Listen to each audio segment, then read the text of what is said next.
Hello friends, welcome to my channel and K study point. English speaking course की ये मेरी first video है जिसमें मैं आज आपको टेंसेस के बारे में कुछ इन्फॉर्मेशन दूंगी। Tense means time. टेंस की जो टाइप्स होती हैं उसके हिसाब से हम पता कर सकते हैं कि सामने वाला पर्सन कौन से टाइम के अकॉर्डिंग के लिए बात कर रहा है। तो टेंसेस की 3 टाइप्स होती हैं, present, past and future. Present means जो टाइम चल रहा है उसके अकॉर्डिंग के लिए बात करनी। पास्ट मीन्स जो समय बीत चुका है उसके लिए बात करनी। और फ्यूचर मीन्स जो टाइम आने वाला है उसके हिसाब से बात करनी। इन तीनों की 4 टाइप होती हैं, indefinite, continuous, perfect and perfect continuous. ये चारों टाइप के रूल्स अलग अलग होते हैं, किसी का भी रूल किसी और टाइप से नहीं मिलता होता। यही एक आइडेंटिफिकेशन एंड रूल्स के अकॉर्डिंग के लिए हम ये पता कर सकते हैं कि ये टेंस कौन सा है, इसकी टाइप कौन सी है और कौन से टाइम के अकॉर्डिंग के लिए बात की जा रही है। अभी हम बात करेंगे प्रेजेंट इंडेफिनिट टेंस की। It is used to describe action that is either happening right now. Present indefinite tense में उस काम के बारे में बात की जाती है जो अभी की जा रही है। चल रहे समय में अगर कोई काम किया जा रहा है, कोई बात की जा रही है, तब हम उसे कह सकते हैं कि ये प्रेजेंट इंडेफिनिट है। इसकी जो पहचान होती है वो ता, ते ऐसे होती है। जैसे कि मैं काम करती हूँ, वो पढ़ाता है, वो खेलते हैं। जब हिंदी में ऐसे सेंटेंस आते हैं तब हम ये आइडेंटिफाई और क्लियर कर सकते हैं कि ये प्रेजेंट इंडेफिनिट ही टेंस है। तो इसका रूल होता है सब्जेक्ट प्लस वर्ब की फर्स्ट फॉर्म के साथ एस और E S plus object. For example, Sita writes a letter. इसमें सीता एक सब्जेक्ट है। अगर कोई पत्र लिख रही है तो वो सीता है। तो जो पर्सन वो काम कर रहा है उसे हम सब्जेक्ट कहते हैं। राइट एक वर्ब की फर्स्ट फॉर्म है, तो इसके साथ हम एस यूज़ कर रहे हैं और ए लेटर एक ऑब्जेक्ट है। ऐसे ही दे राइट ए लेटर। जब ज़्यादा पर्सन की बात की जा रही है तब हम उसके साथ एस और ई एस यूज़ नहीं करते, तब हम वर्ब की फर्स्ट फॉर्म ही यूज़ करते हैं, उसके साथ एस और ई एस का योग नहीं होता। तो ऐसे ही हम देखेंगे कि एस और ई एस कैसे और कहाँ कहाँ यूज़ होते हैं। तो अभी हम देखेंगे कि प्रेजेंट इंडेफिनिट में एस और ई एस कैसे यूज़ किया जाता है। एस और ई एस का यूज़ सिंगुलर सब्जेक्ट के साथ किया जाता है, और जब अपना सब्जेक्ट प्लूरल होता है तब एस और ई एस का यूज़ नहीं किया जाता। सिंगुलर मीन्स जब किसी एक चीज़ की, एक इंसान की बात की जाती है। अगर आपका सब्जेक्ट सिंगल है, अकेला है, तब आप वर्ब की फर्स्ट फॉर्म के साथ एस और ई एस ऑप्शनली यूज़ कर सकते हो। लेकिन अगर सब्जेक्ट 2 हैं, 2 या 2 से ज़्यादा सब्जेक्ट की बात की जा रही है, सब्जेक्ट में 2 से ज़्यादा पर्सन हैं एक ही सेंटेंस में, तब हमें वर्ब की फर्स्ट फॉर्म के साथ एस और ई एस यूज़ नहीं करना है। इसकी एग्ज़ाम्पल देखिए, शी प्लेज फुटबॉल।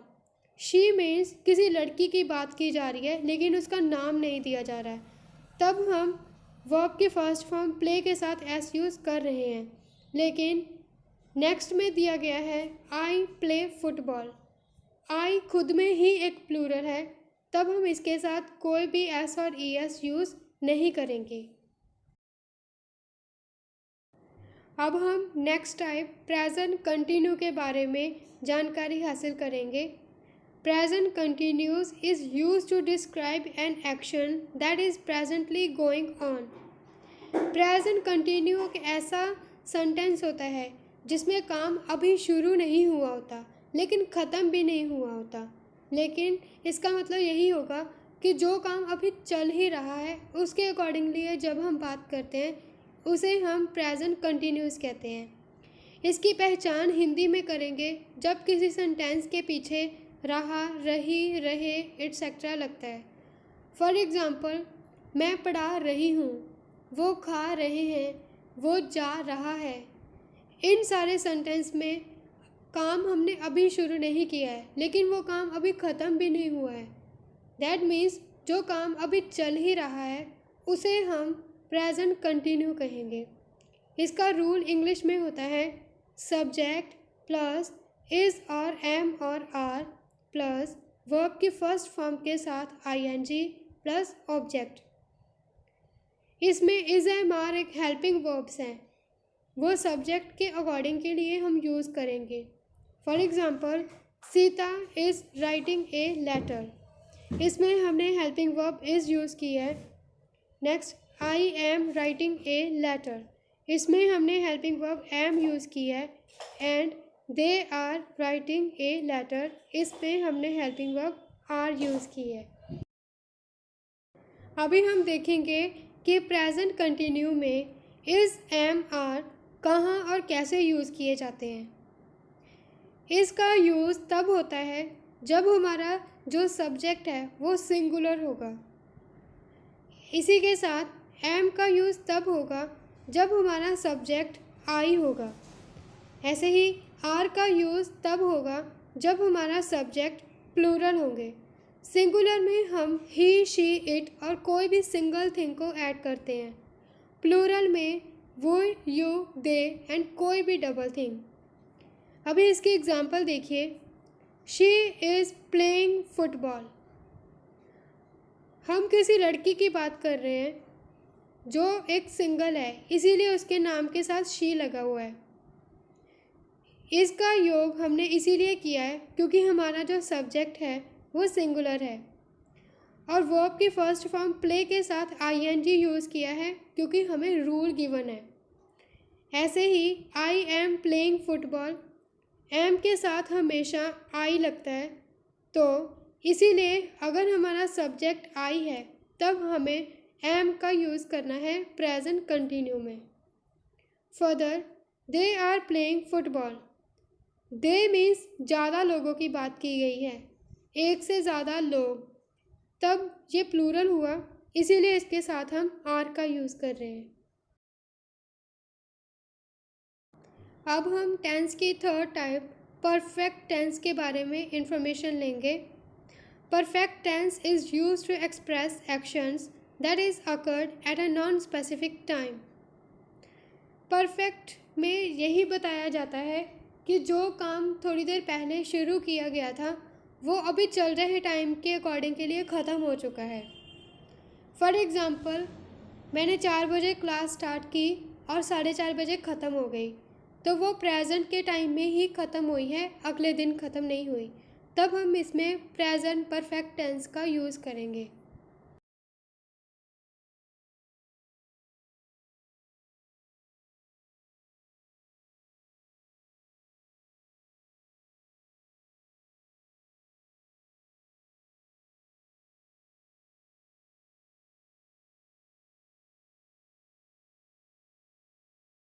इसकी हिंदी में आइडेंटिफिकेशन होती है चुके हैं, चुकी है एट्सेट्रा। जब हिंदी के सेंटेंस के पीछे चुका, चुकी लगता है तब हम इससे ये पहचान कर सकते हैं कि ये प्रेजेंट परफेक्ट टेंस है। इसका रूल होता है सब्जेक्ट प्लस हैज़ और हैव प्लस वर्ब की third form plus object. Example, Sita has written a letter. Sita एक सिंगुलर है, इसी के लिए हमने इसके साथ हैज़ यूज़ किया है, और वर्ब की थर्ड फॉर्म राइट की थर्ड फॉर्म होती है रिटन, तो हमने ये यूज़ किया है। ऐसे ही दे हैव रिटन लेटर, दे एक प्लूरल है, इसीलिए हमने इसके साथ हैव यूज़ किया है। अभी हम देखेंगे कि प्रेजेंट परफेक्ट में हैज़ और हैव का यूज़ कैसे किया जाता है। हैज़ सिंगुलर के साथ ही यूज़ किया जाता है और प्लूरल के साथ हमेशा हैव यूज़ किया जाता है। अभी तक आप इतना तो समझ गए होंगे कि सिंगुलर में कौन कौन सी चीज़ें ऐड होती हैं और प्लूरल के साथ कौन कौन सी। तो आप इसकी एग्ज़ाम्पल को अच्छे से समझ सकते हैं कि she has played football. She एक सिंगुलर है, इसीलिए मैंने रूल के अकॉर्डिंग के लिए इसके साथ हैज़ यूज़ किया है। प्ले की थर्ड फॉर्म होती है प्लेड, ईडी लग जाता है रूल के अकॉर्डिंग के लिए, इसीलिए इसके साथ प्लेड यूज़ होगा। ऐसे ही आई हैव प्लेड फुटबॉल, आई एक प्लूरल है, इसीलिए हैज़ और हैव में से हम हैव को चूज़ करेंगे और प्लेड फुटबॉल अकॉर्डिंग के लिए यूज़ रूल। आज हम इसकी प्रेजेंट परफेक्ट कंटिन्यू के बारे में इंफॉर्मेशन लेंगे। Present perfect continue indicates that something started in the past and continues at the present time.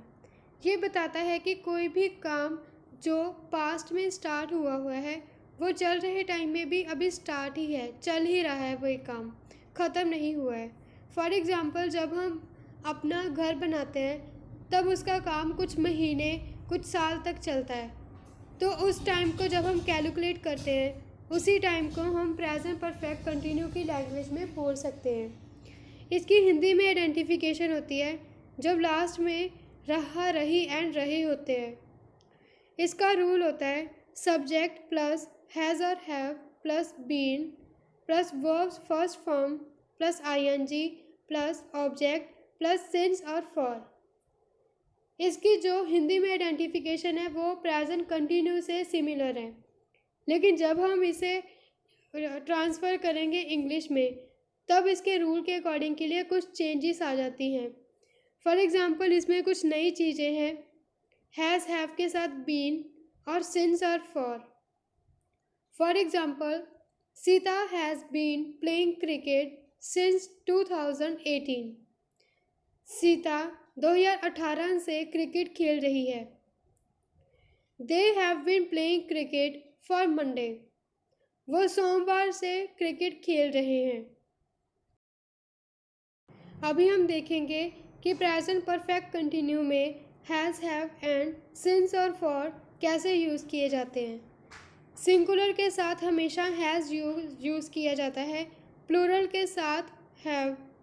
Since means जब हम अपने सेंटेंस में किसी टाइम के बारे में बताते हैं, it indicates a point in a past time, जो कि कुछ टाइम पहले की बात की जाती है। फॉर एग्ज़ाम्पल, अगर हम कहें कि मैं 2018 से पढ़ा रही हूँ, तब वो 2018 पास्ट का एक डेट टाइम है, डेट ईयर है, इसीलिए हम इसके साथ एक एग्जैक्ट लगा हुआ है कि हमने एग्जैक्ट बात की है कि अगर मैं ये काम कर रही हूँ तो कब से कर रही हूँ। 2018 डबल तो नहीं हो सकता, इसीलिए जब हम किसी एग्जैक्ट चीज़ के बारे में बताते हैं तब हम उसके साथ सेंस लगाते हैं। For, it indicates a period of time.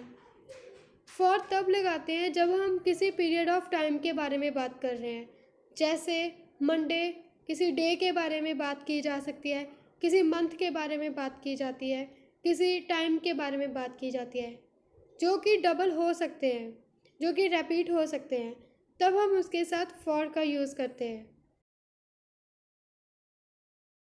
अभी हम has, have and since for की एग्जाम्पल को देखते हैं।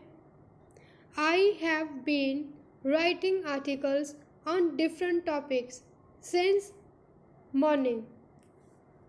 मैं अलग अलग टॉपिक पर आर्टिकल लिख रहा हूँ या लिख रही हूँ मॉर्निंग से, सुबह से।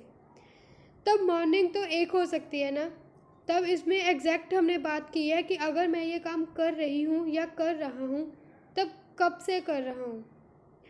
तो हैज़ और हैव का मैंने आपको बता दिया है, हैज़ सिंगुलर के साथ एंड हैव प्लूरल के साथ यूज़ किया जाता है। Next example, he has been reading the book for 2 hours। वो 2 घंटे से किताब पढ़ रहा है या पढ़ रही है। अब 2 घंटे, कौन से 2 घंटे, ये हमें एग्जैक्ट नहीं है, हमें टाइम दिया हुआ है लेकिन उसका एग्जैक्ट नहीं पता कि कौन से 2 घंटे, दिन के 2 घंटे या किसी और टाइम के 2 घंटे। तब जब हमें टाइम दिया है लेकिन एग्जैक्टली हमें नहीं पता, तब इसके साथ हम फॉर का यूज़ करते हैं। आई होप गाइस आपको ये वीडियो अंडरस्टैंड होगी, समझ आई होगी आपको फुल कॉन्सेप्ट। अगर कोई भी डाउट है तो आप मुझे कमेंट सेक्शन में बता सकते हो। तो प्लीज़ मेरी वीडियोस को लाइक करना, शेयर करना एंड सब्सक्राइब करना मत भूलिएगा। Please support me guys. Thank you.